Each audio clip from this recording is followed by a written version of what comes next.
دوستو یہ بچیاں بھی اسی مدرسہ زینت الاسلام میں تعلیم حاصل کر رہی ہیں اور مدرسے کے اندر یہ پڑھ رہی ہیں. الحمدللہ اسکول بھی یہ بچیاں جاتی ہیں.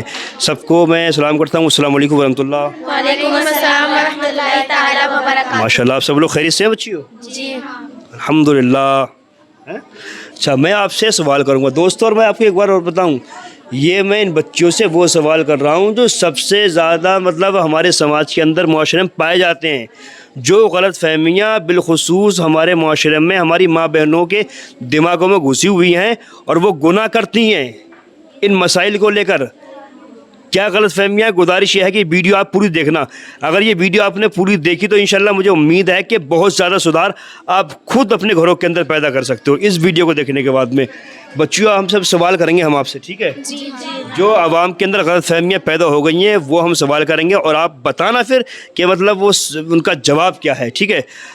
سب سے پہلے تو میں سوال کروں گا, کیا کچھ ہماری ماں بہنیں کہتی ہیں کہ سر سے دوپٹہ اگر سرک جائے تو وضو ٹوٹ جاتا ہے, اس میں کتنی سچائی ہے؟ کیا سر سے دوپٹہ سرکنے سے باقی وضو ٹوٹ جاتا ہے؟ بتائیے جواب کون دے گا, آپ بتاؤ. سر سے دوپٹہ ہٹنے سے وضو نہیں ٹوٹتا ہے, اگر بلا ضرورت ہٹاؤ تو یہ منع ہے. دیکھیے صاحب, دیکھ رہے ہیں آپ لوگ, ہماری کوئی ماں بہن نماز پڑھنے کے لیے چلی اور غلطی سے دوپٹہ سر سے سرک گیا تو وہ دوبارہ جا رہی ہے وضو کرنے. جب تک نماز کا وقت نکل گیا پھر کہی چلو چھوڑو کل سے پڑھ لوں گی, میں نماز بھی گئی. تو سر سے دوپٹہ اگر سرک گیا ہے غلطی سے تو وضو نہیں ٹوٹے گا, اور اگر جان بوجھ کر نیچے گرا لیا ہے تب کیا ہے, نہیں گرانا چاہیے, منع ہے, ٹھیک ہے نا؟ ہاں گزارش ہے. ویڈیو بنا ہے, دیکھیں کیسے کیسے میں سوال ان بچیوں سے کر رہا ہوں اور جواب کیا دے رہی ہیں یہ بچیاں ماشاءاللہ. اچھا ایک یہ رواج بہت بڑا یہ عوام میں بچیوں پیدا ہو چکا ہے کہ صاحب جب کسی کی شادی نئی نئی ہوتی ہے تو مائکے والے کہتے ہیں ہماری بیٹی کو ہمارے گھر بھیج دیو, پہلا چاند جو ہے بیٹی مائکے میں دیکھے گی.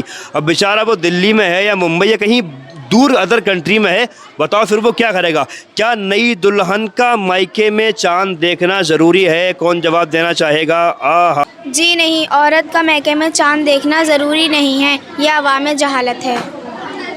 بالکل عوام کے اندر یہ جہالت ہے.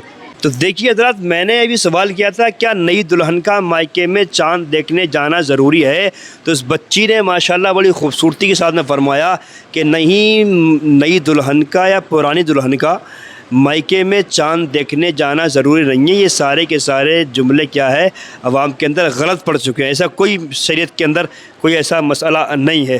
اچھا ایک سوال میں اور کرتا ہوں, سال کے کن کن دنوں میں روزہ رکھنا مکروہ ہے؟ کون بتائے گا؟ اب بتاؤ. سال کے 5 دن ایسے ہیں جن دنوں میں روزہ رکھنا مکروہ حرام ہے. پہلا دن عید الفطر کا, دوسرا دن بقرعید کی 10 تاریخ, تیسرا دن بقرعید کی 11 تاریخ, چوتھا دن بقرعید کی 12 تاریخ, پانچواں دن بقرعید کی 13 تاریخ. ماشاءاللہ. دیکھیے 5 دنوں میں روزہ رکھنا کیا ہے, مکروہ ہے, نہیں رکھنا چاہیے. اچھا بیٹا ہم سوال اور کرتے ہیں. یہ تو بھائی بہت ہی بڑا سوال ہے. اب میں کہوں تو کہوں کیا, میں خود اس کا شکار ہو چکا ہوں, تمام علماء بھی اس کے شکار ہو چکے ہیں.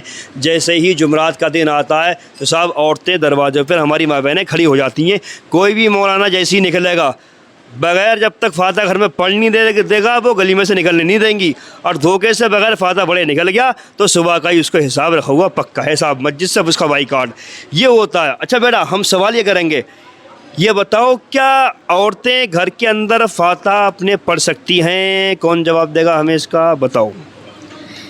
جی ہاں, عورتیں فاتحہ پڑھ سکتی ہیں. ماشاءاللہ, اور پڑھنا بھی چاہیے.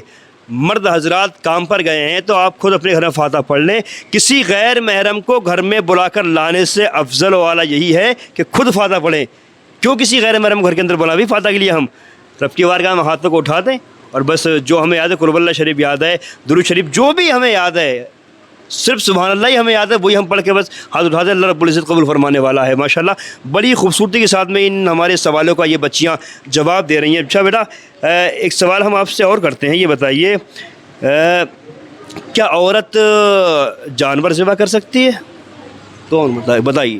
جی ہاں, بے شک عورت جانور ذبح کر سکتی ہے. لو صاحب اب ڈھونڈ رہے ہیں, جہاں صاحب عید الاضحیٰ کی 10 تاریخ آئی تو اگر 11 کو بھی کوئی مولانا نہیں ملے, ہاں چھوڑنے والے 12 کو بھی نہیں ملے, تو صاحب وہ 13 تک مولانا کا انتظار کر رہے ہیں.